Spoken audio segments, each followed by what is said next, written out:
So a couple months ago, I used part of a brisket flat to make homemade corned beef. And that meant that I had other parts of that brisket left, the rest of the flat and the point. I knew right then that I wanted to use that point for something else, so I cut it up and I froze it. And what we're gonna do today is we're gonna take those brisket point pieces, we're gonna turn them into brisket burnt ends out on the Camp Chef pellet grill. And we're also gonna add some fries to make some brisket burnt end fries.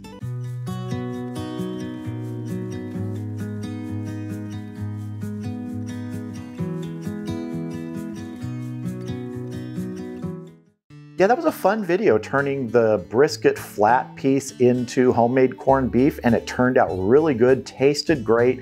If you get a chance, go check that video out. But what I'm working with today is those brisket point pieces. These were all cut up. I froze them and I just thawed them out 2 days ago, and we're ready to turn them into burnt ends. To season these today, I'm using my coffee cocoa rub. I'll put a link in the video description to a video I did on how to make that. Really simple, and I love this on beef. So let's start getting our point pieces nice and coated. Get everybody rolled around in here, coated on every side. Now, because we're doing these as pieces today, it's probably not going to take as long as a whole brisket point or, a whole brisket. I'm guessing 2-3 hours until we get to the point of tenderness when we can put them in some sauce and turn them into those burnt ends. And that's simply because we have smaller pieces of beef here. The heat is going to get to all of these much quicker than it would having to work its way through the middle.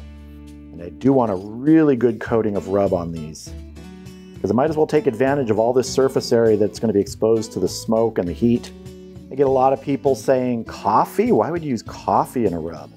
Coffee's great, especially with beef. If you've never tried it, give it a try. And it pairs really well with cocoa. And the fries today are going to be sort of, I guess they're called cottage fries. And if you were doing this kind of a traditional way, what is this called? Steak frites or frites? I don't know how to pronounce it, where it's steak and fries. And you could do just regular fries. You don't have to make them like I'm going to today, but got the pellet grill going, I might as well, cook up some fries. And we're not deep frying them, we're just going to be baking them in there. Because we're going to cut some nice rounds of russet potatoes, bake those up, and then we're going to top it with these burnt ends. Now let's make sure everybody's coated here. You could do this in a bowl if you want. That's looking good to me. Let's get these out on the Camp Chef pellet grill. All right, the Camp Chef Woodwind WiFi is up to temp. I'm at 250 degrees today with a smoke setting of 4. You can dial in the smoke on this. And this is the pellet grill that Camp Chef sent me quite a while back to use and review on my channel. Works great. So let's go ahead and get these brisket point pieces on.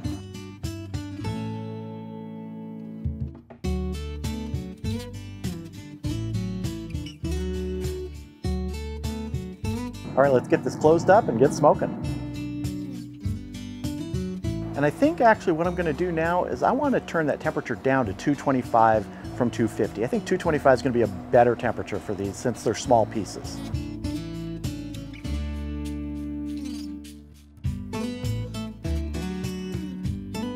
All right, I'll bring you back here in about an hour when we check these brisket point pieces. All right, we've been going for 1 hour now with these brisket point pieces. Want to check them and probably going to spritz them a little bit. But I forgot to mention I'm using oak pellets today on the Camp Chef. Those are looking really good. But I do want to spritz these, and I'm using a mixture of water and a raspberry vinegar. It's 1 part vinegar to 5 parts water.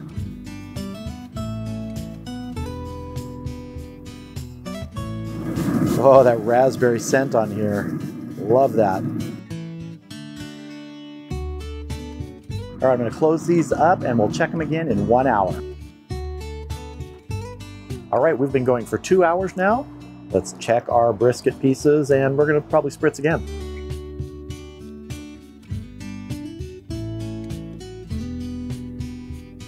I do want to do a quick probe check here too, just see how we're doing in tenderness. It's starting to get there. I think we've got 1 more hour to go before we go ahead and put these in a foil pan with some sauce to really get that burnt end action going. But let's spritz them again. So let's close this up. I'll see you back here in about an hour. All right, we've been going 3 hours. I think it's time to get these Brisket Point pieces into a foil pan with some sauce, a little bit more liquid, so they can finish up.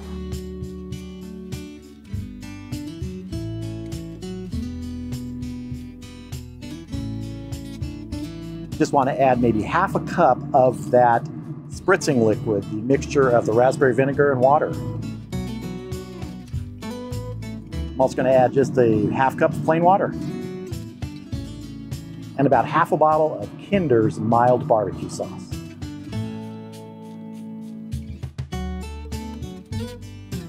Give everybody a good mix here. And this is a double foil pan because I like to do that in case, it pokes through the bottom. I don't want it to go through both. If I happen to poke it with tongs or something, go ahead and get our foil on. And I'm gonna let this go for 60 minutes. So that'll be just at about the 4-hour mark. All right, really quick, I wanna get my potatoes ready for our fries. And I've got some potatoes that I just washed here, some russets. We're gonna do these really simple. We are not gonna peel them. We are just going to slice them to maybe, 1/4 inch-ish rounds. These do not have to be perfect. They're gonna taste great. So I've got these in my bowl here. I'm just going to hit them with a little bit of olive oil, cracked black pepper, and some salt. Mix these up, make sure everybody's coated. All right, I'm gonna cover this with foil, and when our brisket burnt end pieces come off, these are gonna go in a tray and go on the pellet grill. All right, we've been going about 4 hours now, and let's check our brisket burnt ends, see if they're tender enough. If they are, we're gonna go ahead and get our potatoes on. Take my thermopen and a fork just to hold them and probe, and those are feeling pretty tender, kind of like butter. So I'm gonna seal these back up with the foil, and they're gonna rest while our potatoes cook. Now I put the potatoes on a tray with some parchment paper. We're gonna get this on here, and we're gonna crank the temperature up to 400 degrees.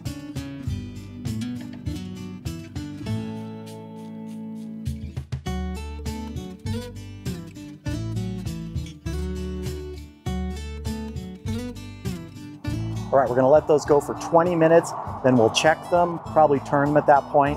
Doneness can take anywhere from 45 minutes to an hour. It's really when the center is tender, but the edges can be crispy.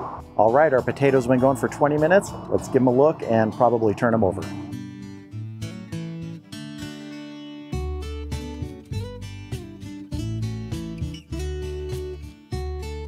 I think 20 more minutes is gonna be fine. Let's close this up, let them finish. All right, our fries are done. Let's start plating everything up. Good color on these. Really happy with how those potatoes turned out. But these are burnt end fries, so let's get our burnt ends on here.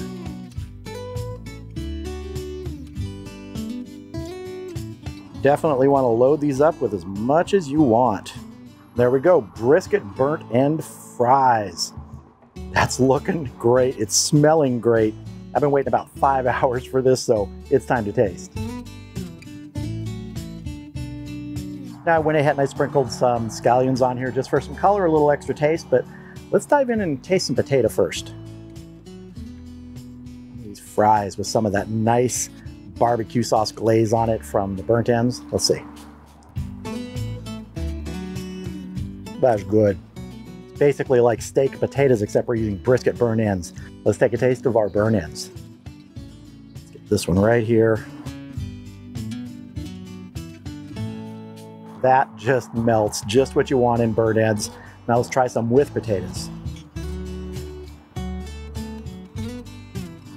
I mean, look at this. Just pull apart. That is so good. I couldn't have asked for any better results today. So unless you're one of the 12 people in the world who doesn't like brisket, this is a perfect way to pair potatoes with that brisket. Take your point and turn it into burnt ends, however you want to do that. Get some fries, cook them in the oven anywhere you want, but get them together because these are fantastic.